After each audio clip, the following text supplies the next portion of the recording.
All right, it looks like we are live on Sound Booth Theater Live, everybody. And here, joining me, is the person who is conquering my show lately. How dare you, sir? How dare It, you bring so many people to my show? I warned you it would happen. Yeah. If you wanted me to keep doing this, I can keep doing this. Well, yes. Yes, I want you to keep doing it. And also, I have to keep up the appearance as if I'm angry Ah, as yes, well yes. because this is my territory. You're encroaching. I gotta save face by acting upset. So sorry for that inconvenience, but that being Well, said, how dare you, sir? I was gonna say I um can't really encroach on the Jeff Hayes territory. You're much cooler than I could ever be. all right, I will believe you on that. um okay, so thank you everybody for coming. Joe Hill, thank you for shouting out to us. Anybody else who's watching on YouTube or on Facebook, please shout out, let me know you're here. And today marks a special day because one, I pulled a fast one on you guys. We're doing a surprise Sound Booth Theater Live requests only this week because we're starting a new trend here. So I think requests only is going to kind of go away a little bit. Um, we're going to be doing a weekly show instead. So we're going from a show every 2 weeks to a show every week. And this new show is going to be a variety show. The working title is Sound Booth Theater Live the Movie. I don't know if it's a good title. We may just stick with it. But it's going to be weekly, and it's going to be a different host every week. So at the moment, we have me hosting next week on next Sunday. The next week is going to be Justin Thomas James hosting, and then we're going to see about our other narrators, see if they want to host any of them. But really, our goal here, we wanted to create more content for you guys, more free content on YouTube. We wanted to spend more time with you guys as the community because we know that the thing on the news anymore, the thing that's on everybody's mind is keeping us all isolated, keeping us all in our homes. And this is like our only way of really communicating. And, we want to be there for everybody. We want to be a presence, and we want to help try and get us out of this issue. And so that's why I started the donation page that we're doing through Tiltify. We decided we wanted to give to an organization called Giving Global, and that organization is putting effort towards resupplying all the early responders for the coronavirus, trying to keep the actual problem contained, trying to give all of our medical responders more gear to keep them safe and keep them from spreading it. So that's what that organization is.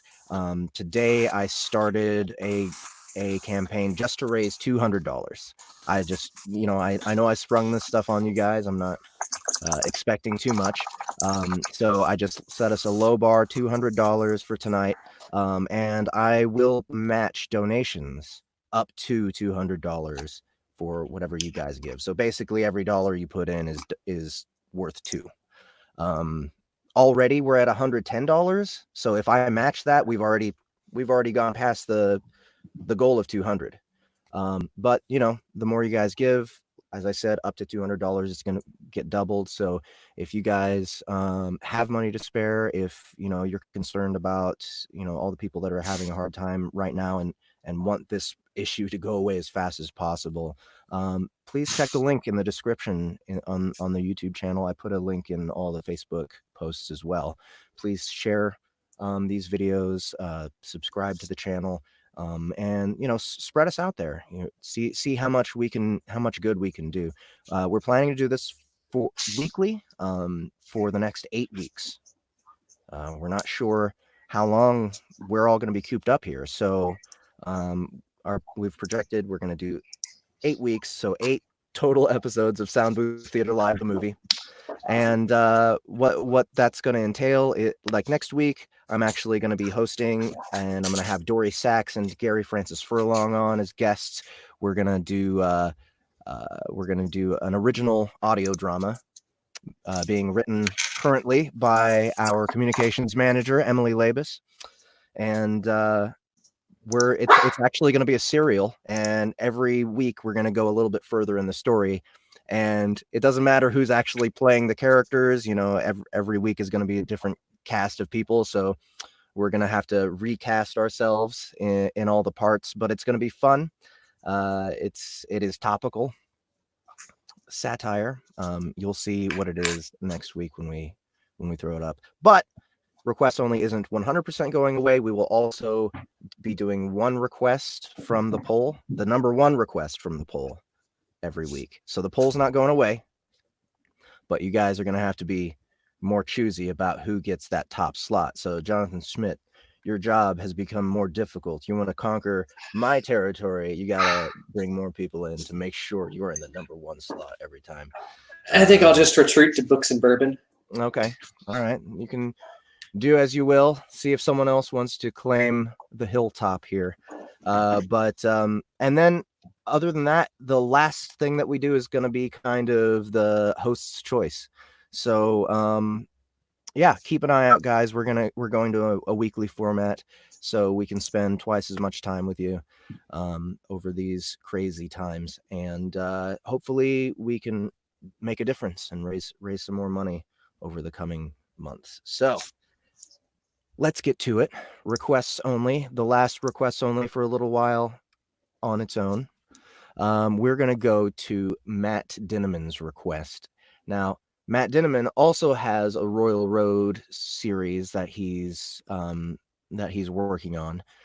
It is called Dungeon Crawler Carl, and the title alone has me very intrigued. So Jonathan is going to hang out with me while I'm reading this, and then after this one, we're going to go to Jonathan's story, and that is what again? Dungeon Core Online. Dungeon Core Online, DCO, for those of you in the know. And then after that, I'm going to sing Adam Sandler's Lunch Lady song. And Matt Dinniman is sick right now. He can't play guitar, or else he would. So I'm going to have to do it myself. And I will be singing as Miller from War Eternus. So that should be a treat for you guys. All right, let's see who has sounded off in the comments here. Zior, hello, thank you. You are always a loyal follower. Gary Simmons, thank you for the donation earlier, Gary. Let's see. Jassit J, I'm not sure if I've seen you here before. I'm not sure if I'm pronouncing your name properly. Do not fear, because I am here, he says. Okay, well, thank you for telling us. New Hades, also a donor, has arrived. Joe Hill is here, as I said before. Matt Dinniman is in the crowd, and he's booing us. No Tree, thanks for coming. Sunblade 52, Am Jane, Lil Kadachi. I'm seeing a lot of people who I haven't seen before. So thank you guys so much for joining and checking out the show. And let's get it started. So Matt Dinniman, Dungeon Crawler Carl, currently a serial on Royal Road. Currently ranked 7 of all time, and it's only been on for 2 months. Holy shit, Matt. All right, quick premise. Every building in the world suddenly collapses, killing everyone inside. I love this already. People who happen to be outside are given the option to enter the World Dungeon, a subterranean intergalactic reality game show where you can't just survive, you have to survive with style. The more entertaining you make it, the more loot boxes you receive. Carl is forced into the dungeon thanks to the extreme cold. He is accompanied by Donut, his ex-girlfriend's cat. Donut is an award-winning show-quality rare tortoiseshell Persian with an attitude to match. She is given sapience and is also considered a contestant by the system AI. Oh, man. The characters in this scene are... POV MC is Carl, 27-year-old man, Coast Guard vet, burly, tough guy, in way over his head. Donut, she's the show cat, posh. I hope he means British posh, because I'm doing it. The system AI voice, an over-the-top monster trunk rally game show host voice. Yes! Matt, what are you doing here? You're giving me just all gold to work with. The hoarder, the boss. She was a 50-something mentally ill woman from Mexico before she was transformed into a boss monster. She is terrified and only speaks Spanish. This is SBTL Requests Only Gold, everyone, and I hope you're as excited as I am for Dungeon Crawler Carl here. Okay, before we get started, I'm just going to check the campaign one more time, see where we're at. We are... All right, we are at $110 with 4 donors. So again, one more time, guys, check the description in the YouTube. Check the YouTube description and you'll find a link right at the top. All right, so Dungeon Crawler Carl, let's look at his description one more time. 27 years old, Coast Guard vet, burly, tough guy, in way over his head. Okay.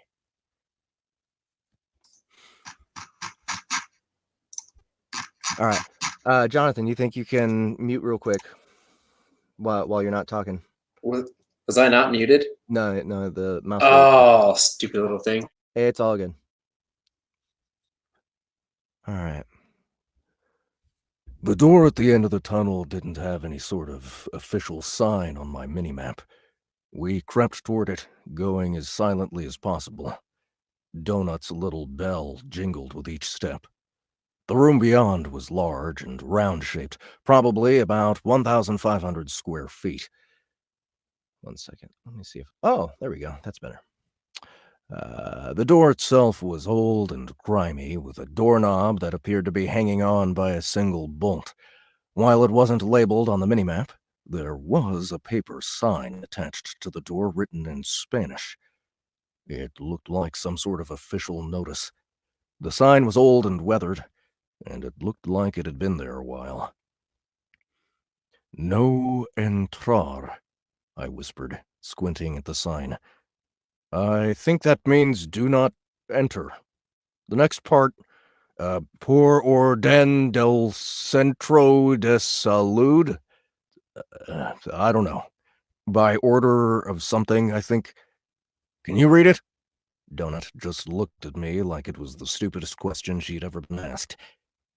"It doesn't matter," I whispered. "Okay, we're cracking the door and looking inside." The doorknob didn't work, and the door wasn't fully latched. I pushed it open as slowly as I could. The door screeched, and I cringed. The room was pitch black. I couldn't see a damn thing. I heard rustling, so I knew there was something in there, but I couldn't see what it was. Donut was standing completely still, her hair poofed out like when she was freaked out. "What do you see?" I asked. "There's a lot of level 1 and 2 cockroaches in there. Lots and lots of them. But there's other stuff in there, and I can't tell what it is. It looks like piles of garbage. It smells like that bag you take with you on those days that other guy comes over to the apartment. You know, like socks. But hundreds of them. I don't see anything else. Light a torch and throw it in there." "Wait, what?" I said.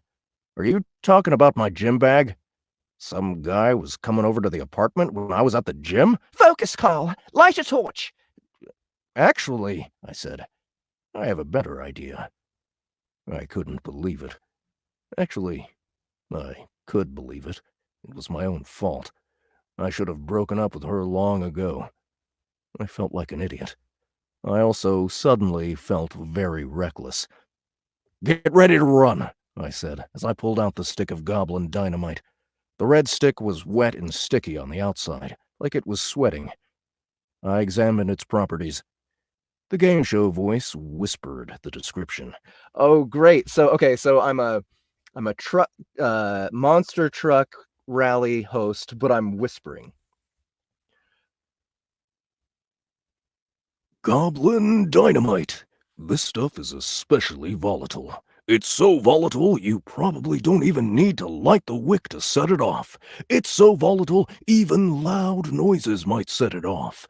Keep it in your inventory until you're ready to use it. Be gentle and don't squeeze too hard or else you might get the The AI didn't speak for a good 2 seconds. Boom! The AI shouted that last word in my head, and I almost pissed myself. I stood still for several moments, my heart thrashing. You are a fucking asshole, I whispered up the air. Okay, I whispered to Donut. Run now. I'm right behind you. Donut scampered away as I carefully pulled my Zippo.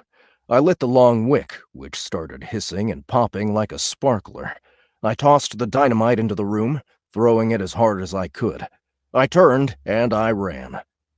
I prayed it wouldn't blow when it hit the ground. It blew when it hit the ground.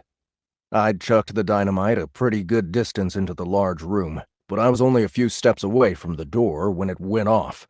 Bam! The sudden, resounding concussion sent me flying.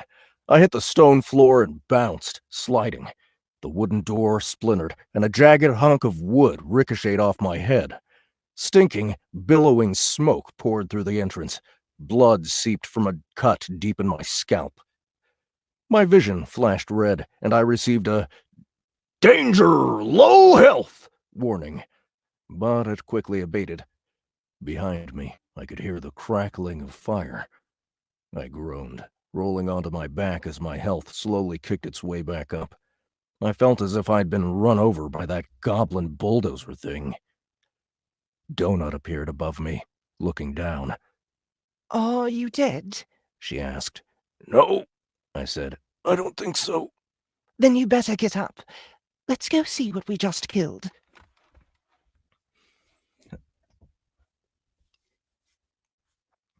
I pulled myself up.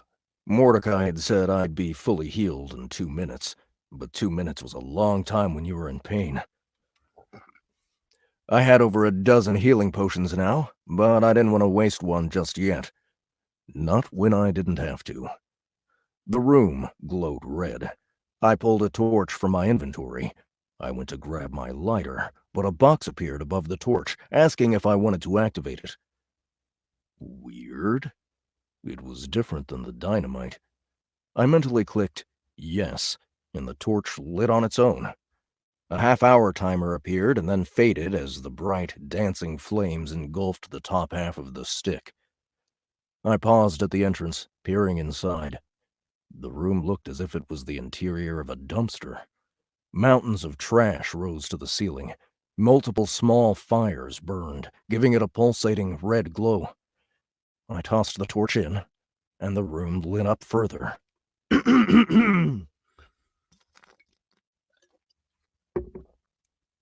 Excuse me. Further, there it is. I spied multiple bug pieces scattered about. My map populated with about 3 dozen X's indicating bug corpses. I didn't see any movement and red dots. I'd also received a ton of notifications, but they were all in the folder. I think we killed them all. Do you see anything? Nope. Donut said, strolling into the room. She stopped a couple steps in, looking distastefully at her paw. She'd stepped on something that looked like a dirty diaper. The only thing that smells worse than trash is burning trash. You made a real mess of this place. I followed her in. Donut jumped to my shoulder and immediately began licking her paw.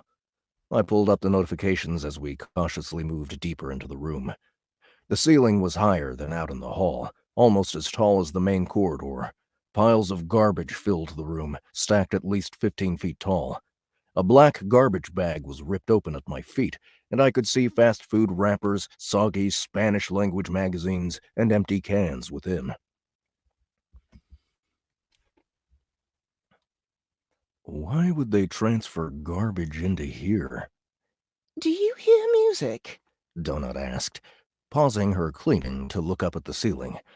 New achievement! Boss Babe! You have struck a blow against a dungeon boss and caused damage to it.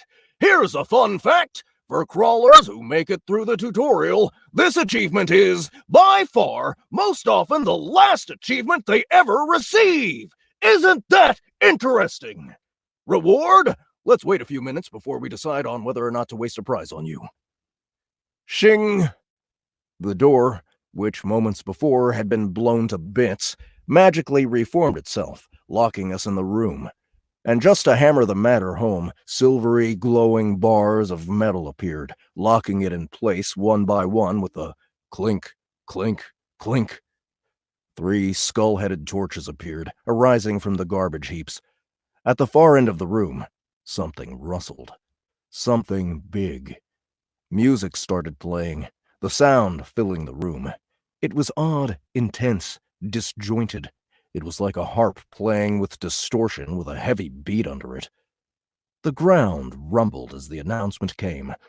Boss battle! You have discovered the lair of a neighborhood boss! Put your game faces on, ladies and gentlemen, and here we go!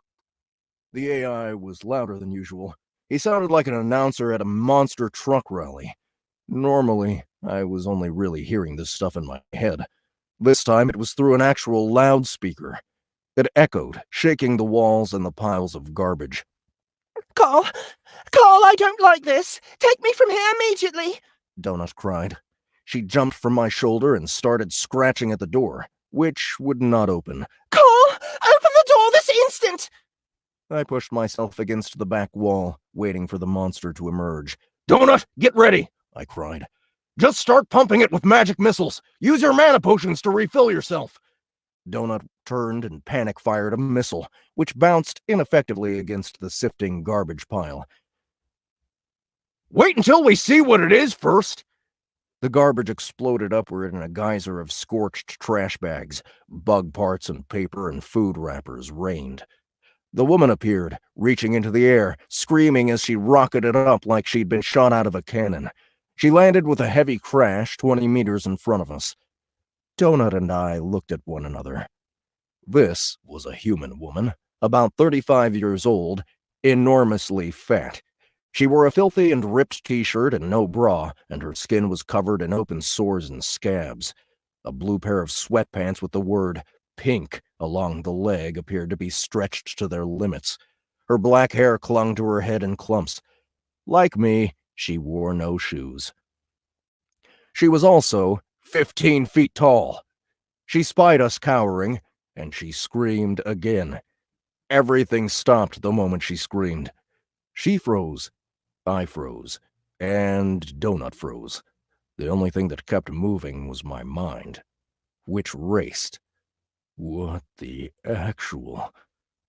A mugshot-style shot of my face in a round frame appeared floating in front of me, my name and level written under it. A second image of Donut appeared under mine. A huge verses splattered into the air. The Hoarder! Level 7, Neighborhood Boss! Trapped in her pile of rubbish, abandoned by society, the war inside her head has seeped out of her mind and infected both her body and her surroundings. Now, nothing more than a garbage troll, the Hoarder is a horrific reminder of what can happen to those who fall out of the light. Protected by her minions, she'll do anything to keep her precious stockpile safe. The woman's title, The Hoarder, appeared in a stylized metallic font with blood splattered around it. It was straight out of a fighting video game. The moment the description ended, we could all move again. The giantess finished her scream and took a few steps toward us, garbage cascading around with each step.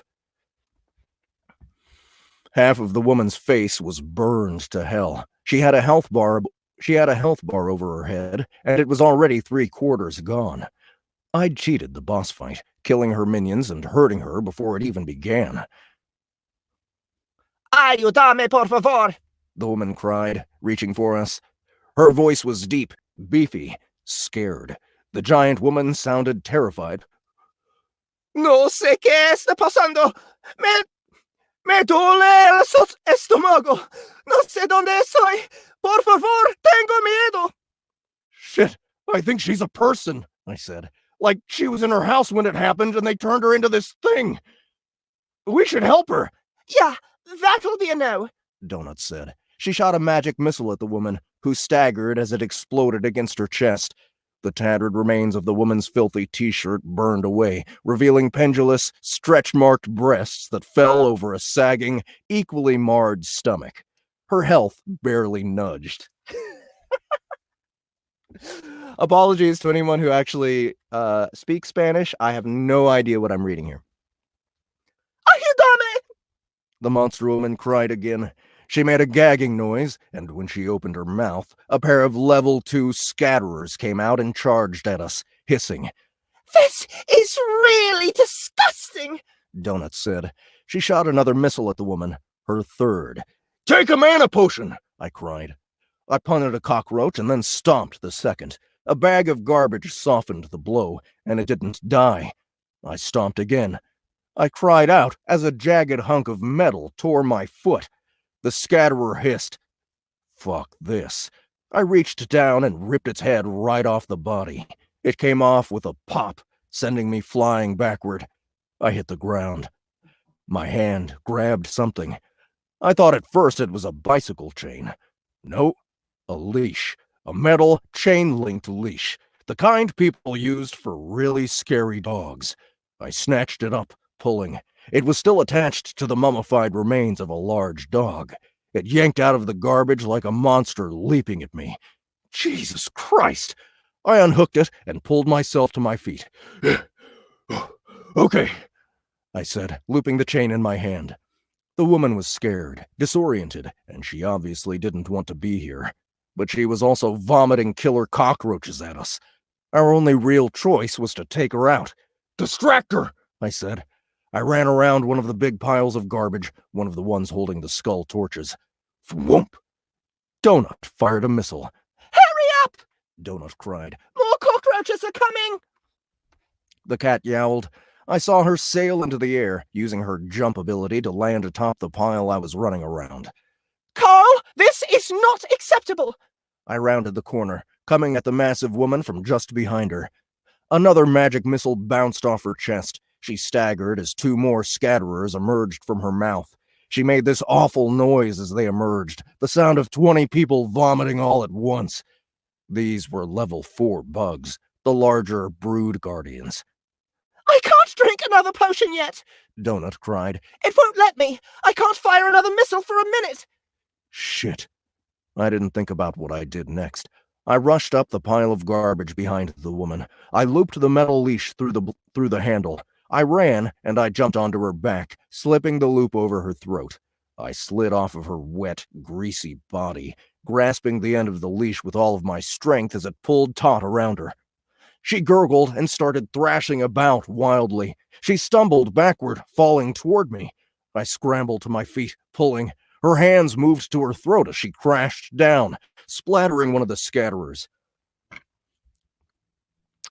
Several other bugs filled the chamber now, unable to easily get to Donut. They turned toward me while I pulled and pulled. You're doing it! Donut cried. A little help here! The bugs made an angry chittering noise as they descended on me. The poor woman gurgled and thrashed. Her health moved downward, slowly but steadily. My missiles aren't ready yet! The level 4 hissed and jumped at me. I kicked at it, and it scattered back. It lunged again and snapped, taking a bite of my leg. I screamed. Ah! Use your fucking claws! I cried. She's almost dead! You can kill them when you kill her! God damn it, Donut! I cried as a second cockroach bit me. I stumbled forward suddenly, landing between the 2 scatterers. The chain had broken. I stared stupidly at the remains wrapped in my right hand. Fuck. Thwomp! Donut fired a magic missile. It must have let her drink another potion. A cockroach hissed and died. Thwomp, thwomp. The last 2 went into the woman. She still wasn't dead. With the chain still wrapped around my hand, I scrambled up and punched the head of the closest of the brood guardians. Its face exploded, showering me with gore. A notification appeared and minimized itself. I turned as the second jumped at me. I fell onto my back as it hit my chest, mouth thrashing at my neck, its barbed legs scrabbling. I ripped at the creature, and one of its legs came right off like I was pulling it from an overcooked chicken. It squealed in pain as I pushed it off me. I leaped at it, pummeling its back with my chain-covered fist. It shrieked and died. My knuckles ached. I need brass knuckles. Real ones. I whirled around. The hoarder lay on her back. Her health bar was all but empty. Steam rose off of her. The broken half of the leash remained around her neck. I had to finish her off now before she puked more bugs. I scrambled toward her. The woman's eyes met mine as I raised my fist. Lo siento, si fue una mala persona, she said. She closed her eyes as tears streamed down the non-burned side of her face. The woman only had one misshapen tooth in her mouth. No quiero que mi hija se enfermara. No quiero estar en el infierno. Por favor, envíame a Jesus. I'm sorry, I said. I punched her right in the nose.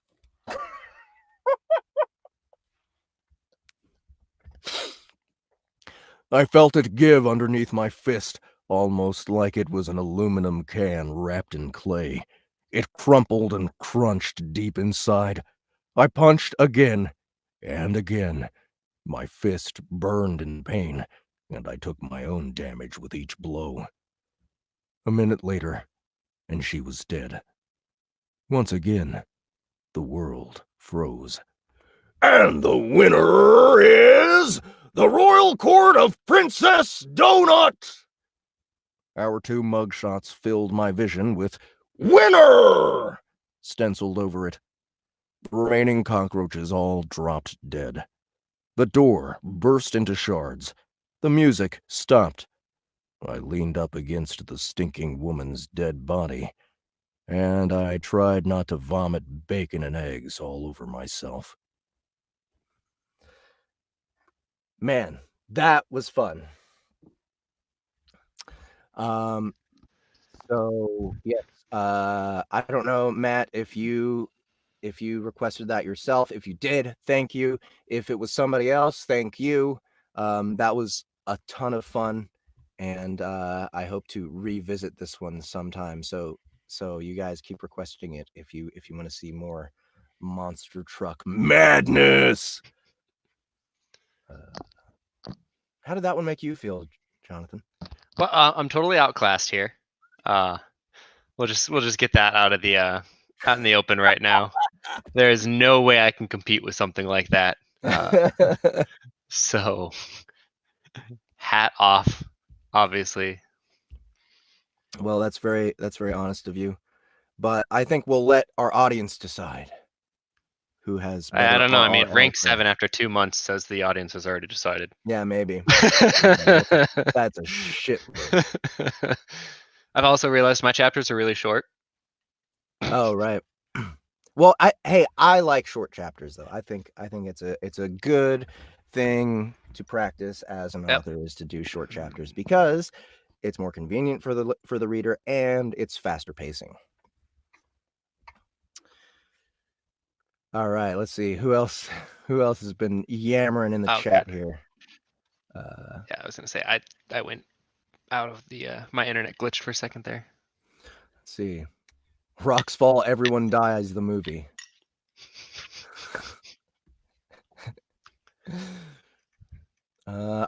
Someone asked, where do you donate? Check the description in the YouTube video, and you'll find a link.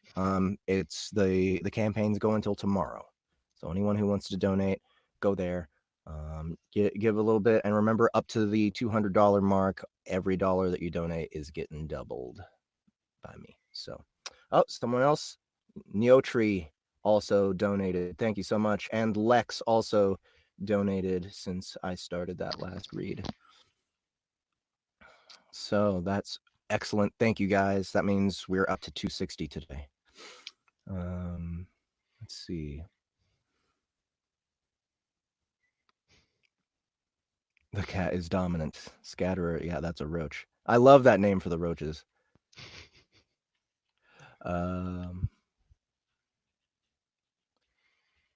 Oh, Gary said he's going to request it again. So, yeah, I hope to do some more of it. All right, so let's get on to DCO by Jonathan Smidt. And actually, would you mind giving us a rundown in your own words of not just what the story is, but the story of you starting it on Royal Road? How it's All going. right, so story of writing it on Royal Road. It was actually a project I just started for the lulz, kind of like as a way to de-stress after I finished Bone Dungeon, because Bone Dungeon was off to the publisher. I was waiting on edits to get back. Didn't know what to do with my time. I was in the process of selling my house, leaving my career, and moving across country. So I just needed something to serve as an outlet to unwind. So I was like, well, I'll just write another story. Why the hell not? And I just start typing away at Dungeon Core Online, and it was literally just my kind of way to escape. And it was also me just sitting there seeing like what I could put into a story and what I could do publishers or anybody overhead. I'm just like, what can I get away with? What exactly can I put into a story and just see how far can I push this dungeon core genre? So to start off with, it's a dungeon core, but it's a video game. So it's actually, there are still real life parts that go on with it, and the main character is just a player in the game who gets the role of dungeon core, but nobody else gets to know that he is a dungeon core. So I felt like that was kind of like a fun little lit RPG twist on it. Right. And then on top of that, instead of following, another adventuring group like dungeon cores normally do, I was like, yeah, no, we're just going to have it his point of view the entire time, and any outside world stuff that he gets or anything he wants to see, like what's going on outside of the dungeon that he can't view, he gets to read through like Reddit posts, or over here while he's in town, like heading to school or something, he can hear people chatting about the dungeon and their adventures in it. And the whole time he's got to keep it quiet, obviously. Oh man. Okay. So yeah, another cool twist on the genre. Of course, you've also done Bone Dungeon, and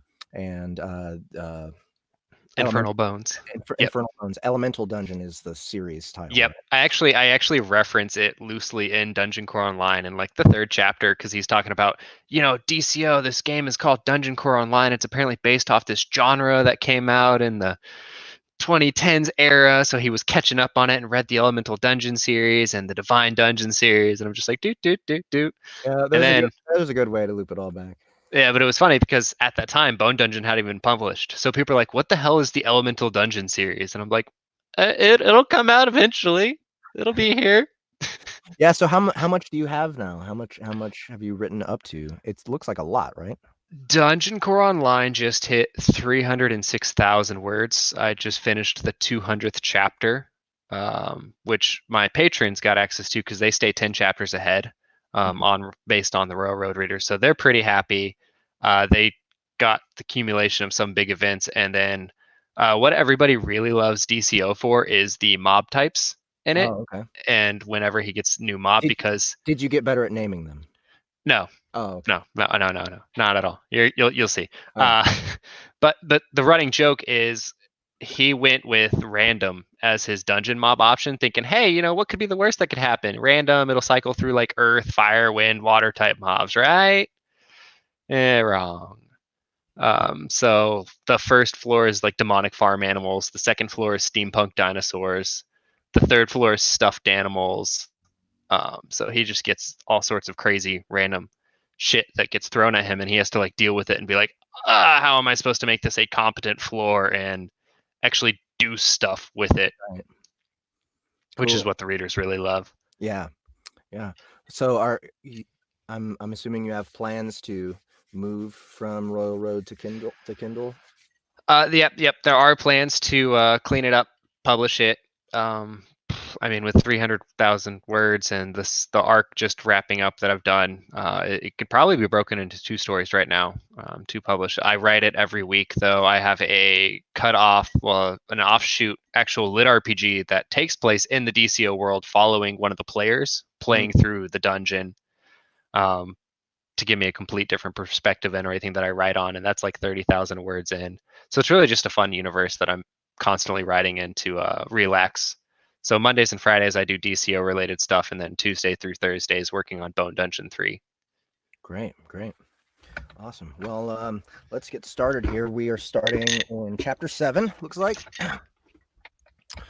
It's the first time the Yep. MC summons his mom. I don't know if I gave you. Yep, I don't think I gave you character descriptions on that. Oh, okay. I feel like I was slacking on that. Oh no, no, we don't have them. So we can. Okay, leave yeah. that up to you. So yeah, you're gonna have two characters. James is the main character. Okay. He's just 17-year-old high school kid. Kind of nerdy, gets picked on. You know, it is what it is. The normal trope there. Mhm. But people do like because I actually do give justice to the bully that picks on him later on in the story. Nice. Weird, I know. Justice. And then there is the AI, not AI. It's still up for debate with the readers. Nobody's quite sure.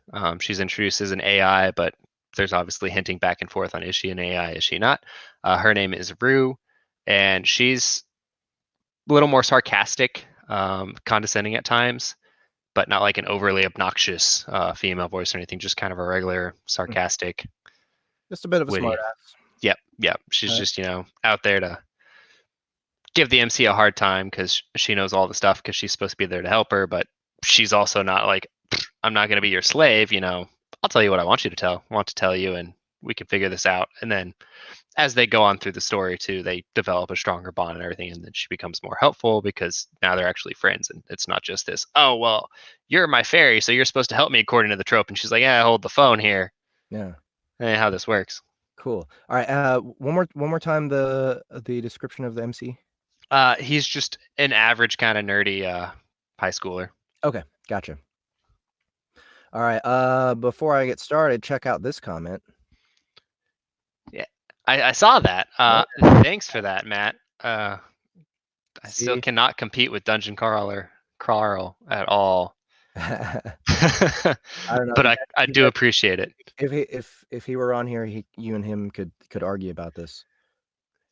Rank 7 and then rank 255. I mean, there's a huge difference there. A very big difference. Yep.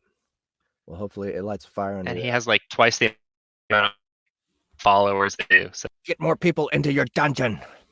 All right, let's see here. All right, chapter 7. Here goes. This is Dungeon Core Online. Find the link to the Royal Road published story in the description below. All the links for everything that I'm reading today is in the description below. And don't forget that we are trying to raise money. There is a donation link at the top going to Giving Global, and they're trying to help get more supplies to early responding medical workers. So please help us do the right thing during our crisis. All right, here goes. Chapter 7. Knob generator? James stared at the words before him. He was going to be deducting points from DCO for originality. There was the dungeon creator. Now there was the mob generator. Seemed pretty unimaginative. Does the wonderful Glyax have a better name for such a tool? Rue was smirking again. It seemed she was always smirking. James thought for a moment, but he really couldn't think of anything unique. Everything that came to mind was cliché and overused. All right, he supposed he could cut the developers a little slack. No, it's fine. He looked at the screen, scanning over it.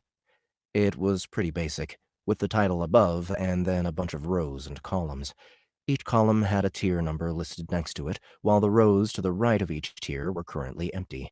At the bottom of the screen was a large question mark with the words, Generate Random Mob. Not the most helpful screen, eh? He literally was getting zero information from the screen before him. Well, if you could figure everything out from the screens, there shouldn't be any well, if you could figure everything out from the screens, there wouldn't be any point for me here, would there? Rue hovered over to his floating orb, resting her hands on top of him as she leaned towards the screen. James suddenly found himself extremely uncomfortable and distracted. Right. He tried to turn his gaze back to the screen. Her close proximity and his third-person field of view ability was going to be the death of him. So, what am I looking at? So glad you asked. Rue used her arms to vault over him, somersaulting over his orb to land gracefully next to the screen, motioning towards it like a game show host. As I am sure you have figured out, this is where you generate mobs. She motioned towards the blank boxes in the Tier 1 row. Normally, these boxes would be filled with all of the mobs of your chosen type you could summon at Tier 1. She motioned down. And you would be able to see their evolutions, progressions, as well as new mobs that would be available to you as you progressed in your tiers. Let me guess. Because I chose random, none of these boxes in the later tiers will populate for me. He already knew her answer. Correct. And just going out on a limb, Tentacle, Rue said under her breath, before she started giggling to herself. Who created this AI? James narrowed his single eye towards the pixie, though he found himself trying to both laugh and gather his thoughts at her comment. If it wasn't for the constant countdown, he would be more than willing to crack these jokes with her. But seriously, they had things to get done. I'm guessing I need to hit generate random mob before my tier 1 will populate with all my mob choices. Rue stopped her giggling and offered him a large smile. It almost seemed like she was proud of him. You would be correct. Well, would you like the honors, Rue? He nodded towards the button. Rue's eyes flashed with joy, and the pixie's hand nearly blurred with how fast she pressed the option. Please no water mobs, James whispered, as he turned from the screen to the room he had created. For a second, nothing seemed to happen, and James figured the game was trying to not only generate a mob type, but also a Tier 1 mob from that type for his room. After a few silent moments, a single form magically appeared in the room. What the hell? James glanced from Rue to his mob. Well, it isn't a water mob, Rue offered up, her face filled with amusement. I warned you against random. Maybe you should have tried harder, James said through clenched teeth, watching the mob move about. I mean, it's not the worst thing that could have been summoned. Rue was laughing as she spoke. Really, Rue? What could be worse? James motioned with his orb, a rather difficult task, to the mob. Than a chicken. Rue fell to her knees laughing as James said it out loud. Sure enough, the mob that had been summoned was a chicken. It wasn't even a giant chicken. It was just a normal, unassuming chicken. James turned from his less-than-helpful pixie to the mob and let out a sigh. He needed to figure out just what he was stuck with. He glanced back at the mob generator, curious what he would find out. What mob type even generated a chicken? Underneath Tier 1, in bold, was the mob type. Demonic Farm. Demonic Farm? He turned questioningly towards Rue, but she was still gasping for air, trying to fight the onset of another fit of laughter. James had a sinking feeling that the developers put in a lot of joke mob types in order to try and encourage V-Coin use earlier on. Why had he chosen random? So, see? It could have been worse. Rue was standing slowly, her eyes filled with tears from laughter. At least you got a dickin'. A what? Rue broke out laughing again, and motioned towards the mob generator screen. A demonic chicken is called a dickin'. Sure enough, under the image of the normal-looking chicken was the name Dickin. I hate you, James groaned as he scanned the other mob options. Other than the Dickin, 4 other mobs had populated in the row for Tier 1. Let's see, we have a Swiner, that seems like a pig. James let out a sigh before he continued. Mad Cow. A sacrificial lamb. Seriously? And I hate this game. A scapegoat. How was the last one even demonic? His pixie was fighting to regain her composure as she glanced from the mob generator to James. To James. Where did it go? He could tell she was trying her best not to crack any jokes, and he appreciated that. He was pretty sure he was nearing his limit. Oops, nope, this is... So, Rue, he sighed as he pulled up his dungeon creator screen next to his mob generator screen. Is there anything else I should know before I try to craft a floor for our demonic farm mobs? Well, you should know you are limited on how many mobs you can create in your dungeon. James took a deep breath and let out a heavy sigh. Of course there was a limit. Every book he read mentioned a limit. Why wouldn't the developers put one in DCO? He scanned the mob generator screen, and sure enough, he caught a few details that he had missed in his initial disgust over his mob types. First, underneath Demonic Farm, the number 99 was glowing. Next, for Dickon, there was a 1x1 showing. His suspicion on what those numbers meant were confirmed when he looked at Swiner. It had a 0x3 showing. Logically, that meant the first number was the amount he currently had, and the next number was their cost. By that principle, he guessed at Tier 1 he started with 100 points for his mobs. So, 100 points for mobs at Tier 1, and each mob costs a different amount, likely based on strength? James was going for the abridged version here. He had 21 hours left, and now he needed to try and figure out how to create a floor for freaking farm animals. You know my next questions, Rue. The words came out filled with annoyance, and perhaps a little more venom than he meant. For a split second, James thought he saw a flash of anger across his pixie's face, before it was suddenly hidden in a cold mask. Had he angered his AI? Your mob points increase as you climb in ranks in your tier, by 10 per rank. When you hit Tier 2, your Tier 1 mob points will hit a max of 200, while your next tier will unlock a new amount of mob points for your second floor. So, I can't put Tier 2 mobs on my first floor? Correct. Well, that was upsetting. He was hoping he could at least augment his first floor when he hit Tier 2. Each floor is limited to mobs of the appropriate tier. As such, each floor also has its own pool of mob points to summon mobs with. So, shouldn't you start building your first floor? Rue's voice was pleasant, but her eyes were hard. Yup, he had made her angry. You're right, my wonderful pixie. Flattery seemed to work well in the books. He figured it was worth a try. The moment he said those words, Rue's features softened and her smile returned. Guess the developers were playing the game like a Dungeon Core novel. Wanna help me design this first floor? He turned his attention away from the Dickon in his first room, and back to the dungeon creator screen, scrolling through different options as he did. James had no idea how you could create a space in a cave that would work with demonic farm animals. Really? Rue's voice was filled with excitement as she flew over to his floating orb. She leaned over him once again and started looking intently at the options as he flipped past them. Maybe James didn't have an idea on how he was going to build his floor. Maybe he didn't know how he was going to split up his mobs and create a dungeon adventurers could enjoy.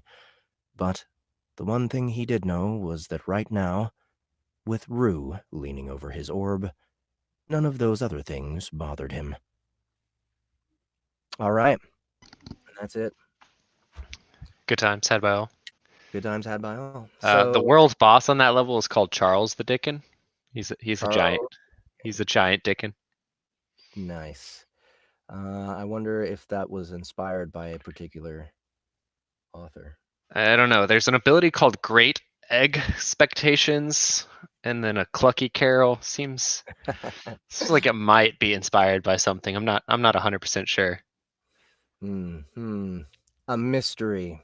Well, Jonathan, thank you so much for requesting that one. I'm sure people are got excited by that and are probably going to sign up to follow your Royal Road Legends account. Check the links below, guys, for all the two. There are two things that I read today.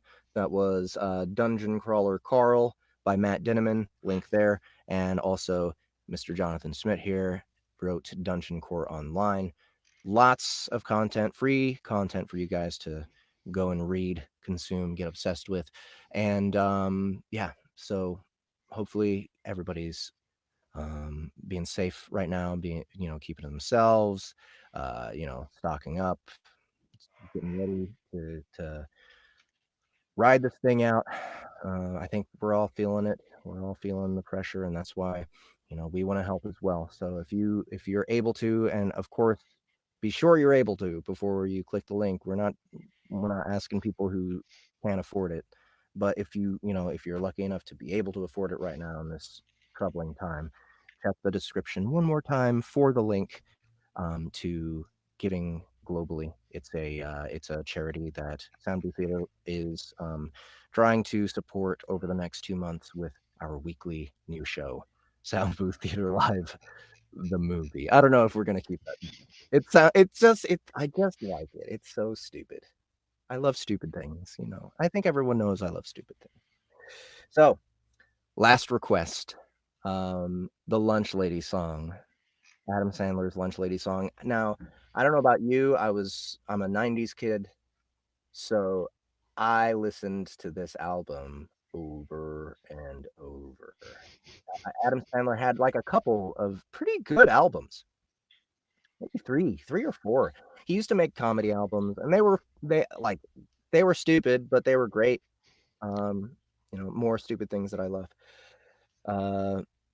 And they were really entertaining, and I remember listening to this particular song many times over, and even seeing the Saturday Night Live skit with Chris Farley in it.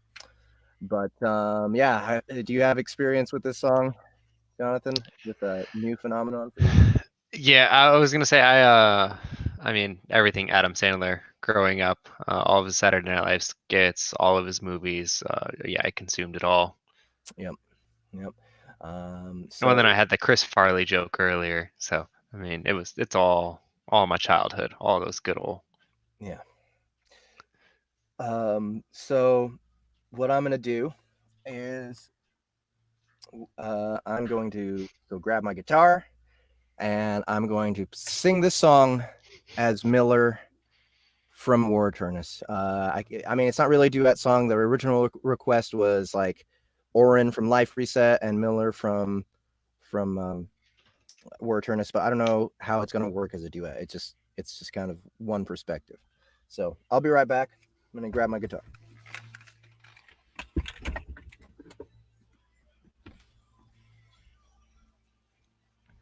I've been left on stream to my own demises. Whatever should I do? Oh, wait, he's coming back already. Damn it!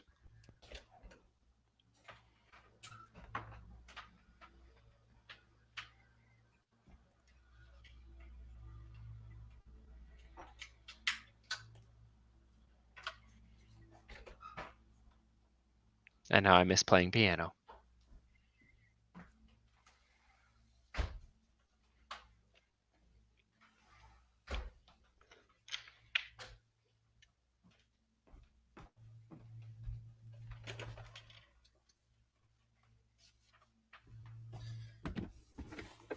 All right. Now I got to look up the tabs, the lyrics. I do like to sing as Miller. It's a lot of fun. All right.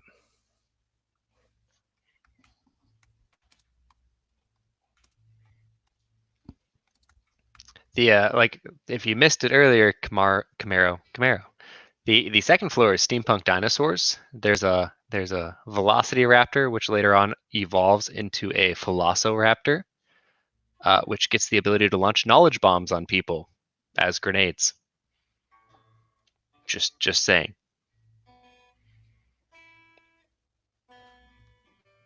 And there's also a giant stuffed Plaython on floor 3 that has Struggle Snuggles. Just saying. I want to say what the 4th floor is, but it's currently not been released on Royal Road, so I don't want to spoil for anyone. Okay.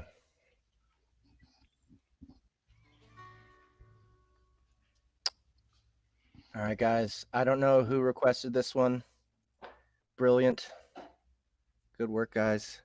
I'm going to sign off with this song. Oh, boy. Hold on. Looks like my camera got all twisted.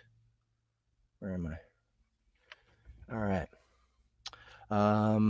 So, again, thank you, everybody, for coming and hanging out with us tonight. Thank you, Jonathan, for hanging out on the stream as well, and for requesting your awesome story from Royal Road. Again, guys, check out all the links in the description below, especially that donate link, so that we can get more people, more funds out to the people that are trying their best to help this junk from spreading. Let me check one more time what our donations are up to today. Oh man, we're up to 200. Troy Bergeron donated a bunch. Michael Foster, Neotree, Justin James, of course, my buddy. Lex, New Hades, and Gyarados. Thank you guys so much for getting us to the goal even without me. So I am also throwing down 200. That means we're at $400 just this week. So if you guys appreciate what we're doing here, please like, subscribe, share, get more people to come for next week. Next week we're doing it again, and maybe we'll raise the goal a little bit. Maybe 300, maybe 400. We're not gonna get too crazy with it at first. But hey, if you guys keep bringing more people in and keep raising money, no reason not to keep setting those goals higher. So we'll see what we can do. Anyway, thanks again, everybody. And here goes Miller singing Lunch Ladyland.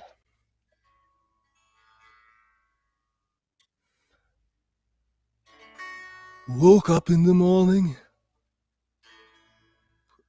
Wait. Woke up in the morning.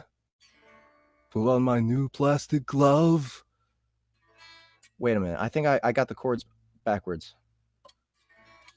Got no know everything's doing fine down here. Lunch lady. Yeah. What is going on? I'm confused. Sorry, guys. I thought I practiced that earlier.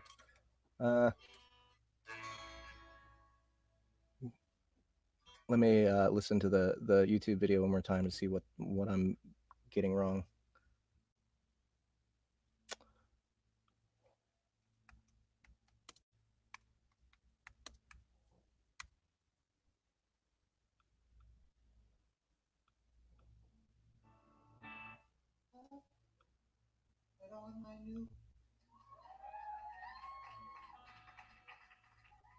Woke up in the morning, put on my new plastic. Okay, cool. I got it. Sorry, guys. Got myself twisted here. Oh, woke up in the morning. Put on my new plastic glove. Served some reheated Salisbury steak with a little slice of love. Got no clue what the chicken pot pie is made of. Just know everything's doing fine down here in Lunch Ladyland.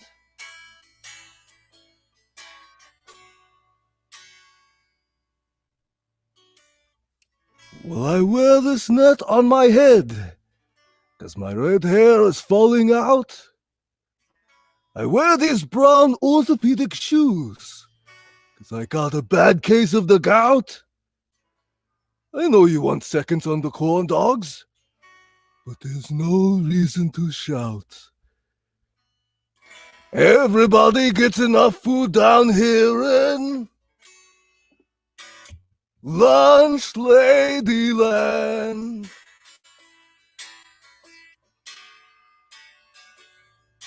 Yeah. Lunch ladies.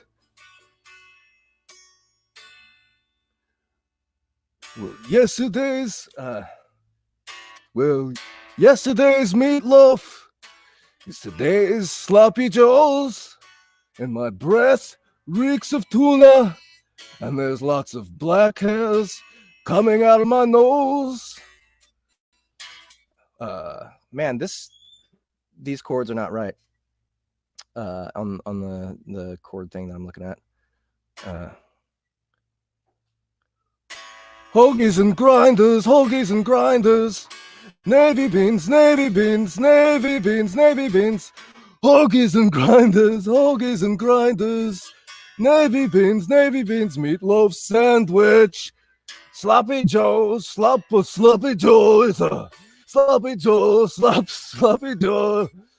Sloppy Joe, sloppy Joe is a sloppy Joe, slop. Well, I dreamt one morning that I woke up to see the pepperoni pizza was looking at me. It screamed, "Why do you burn me and serve me up cold?" I said, "I got the spatula, just do what you're told."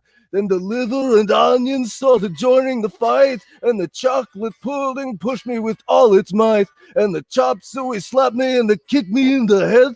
"It's called revenge lunch, lady," said the garlic bread. I said, "What did I do to make you all so mad?" They said, "You got flubby arms and your breath is bad." Then the green bean said, "You better run and hide." But then my friend Sloppy Joe came and joined my side. He said, "If it wasn't for the lunch lady, the kids wouldn't eat you.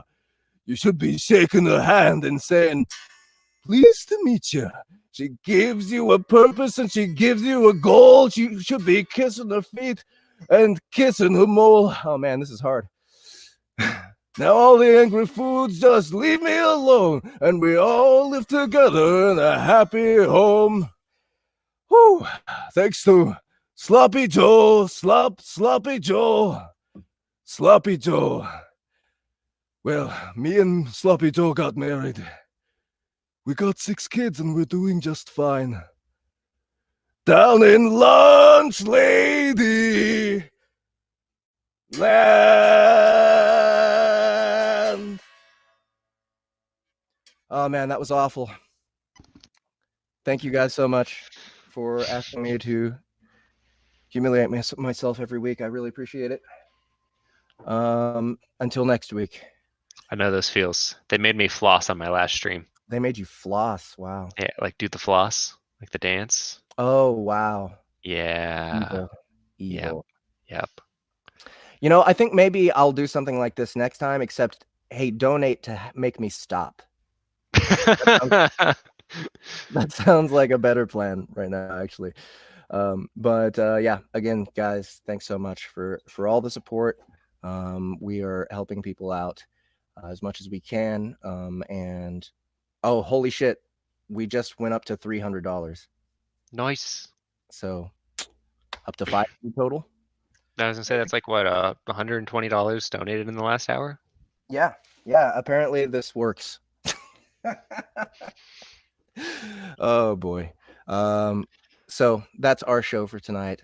Thanks again to everybody, and y'all have a good week. Take care of each other, take care of yourselves, and wash your hands.